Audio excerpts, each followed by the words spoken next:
I will teach you how to think critically like an adult.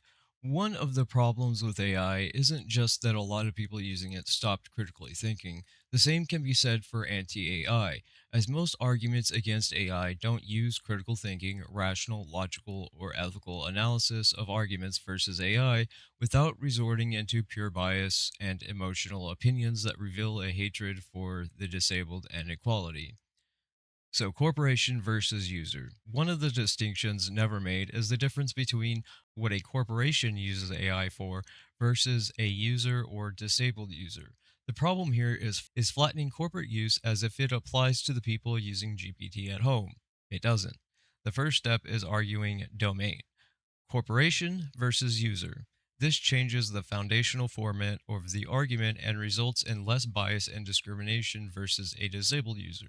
A distinction to be made isn't AI absolutism, it's how a corporation uses it versus a per by per user basis.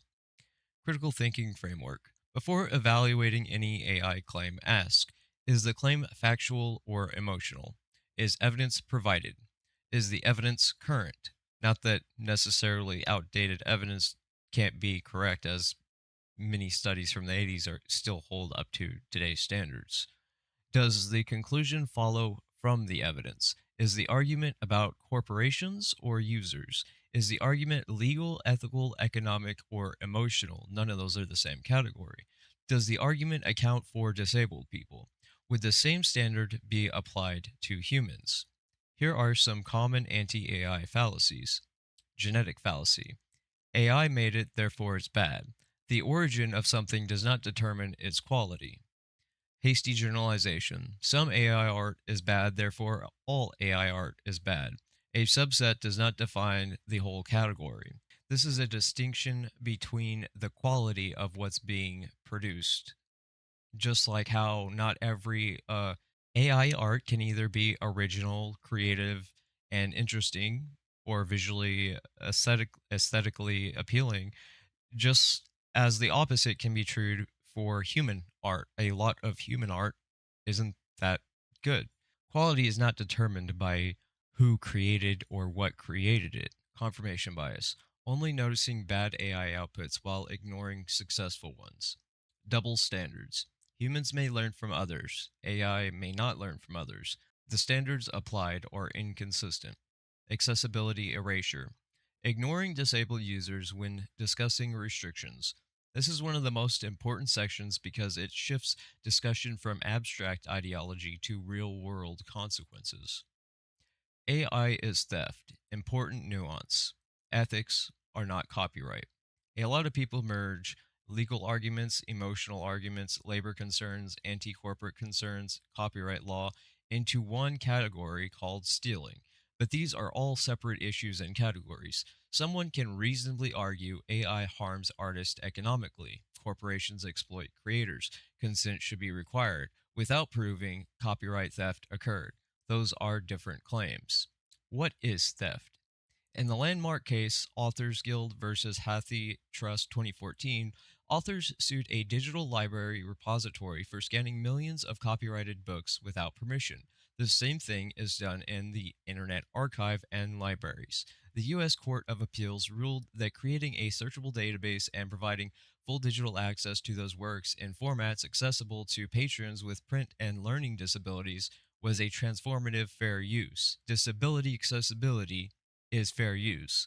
The court explicitly ruled that human remediation and accessibility trumped the strict data ownership claims of the authors. My video applies this exact legal philosophy to LLMs. Otherwise, you're arguing for dismantling libraries and the Internet Archive. I argue that AI doesn't store a one to one folder of the internet, as do many academics, but extracts patterns. Critics often yell plagiarism mechanically, but federally courts are not agreeing with it. In major high profile lawsuits against AI companies like Bart's versus Anthropic and Cadre versus Meta, federal judges have heavily favored the defense that training a large language model is quintessentially transformative. The courts are repeatedly noting that unless a plaintiff can prove an AI output is a direct market, subsidy, and copy of their specific book or artwork, the act of analyzing patterns to build a functional tool is entirely under fair use. The same is applied with reaction content, book analyses videos, and many other cases of fair use. To argue otherwise would put 90% of content on YouTube as theft, as a slippery slope. Reactions, essays, commentaries, etc. would all be labeled as theft. Now you know why claiming AI is blanket stealing is the most stupid argument ever, and the implications of arguing for it to be stealing is a slippery slope. This is the output determined. If it's not saying that AI can't be used for plagiarism. Humans has been plagiarizing since the beginning of time, right? That doesn't mean that all humans plagiarize. It's a per case by per case basis of the output. Does the output, the generated or transformed content, represent copyrighted work? If it does represent copyrighted work, then it's plagiarism. That is how copyright works. Logically, under copyright, fair use only applies if it doesn't reproduce or basically just change the name of things while preserving the core of the content. Transformative. Example would be Sniper Wolf and Pokemon, as they steal because they don't add transformation to or any educational content to the content they are ripping. AI training is closer to learning patterns than storing and redistributing copyrighted works. Copyright protects specific expressions, not general styles, techniques, or influences. If a style itself were copyrightable, most human art, reaction content, parody, critique, and artistic inspiration would also become infringement. The real legal question is not whether AI learned from copyrighted material, humans do that too. The question is whether the output reproduces protected expression substantially enough to replace or duplicate the original work. Some AI systems can memorize data, which may create infringement cases, but isolated memorization does not prove that all machine learning is theft any more than plagiarism proves all human learning is theft. It's also expecting perfection when tons of people have been intentionally stealing since dawn of time. There's a difference between intent and ethical usage. This is covered under AI literacy. Using AI as an accessibility, analytical, transformative, or assistive tool is not inherently theft, and all of these are covered under fair use.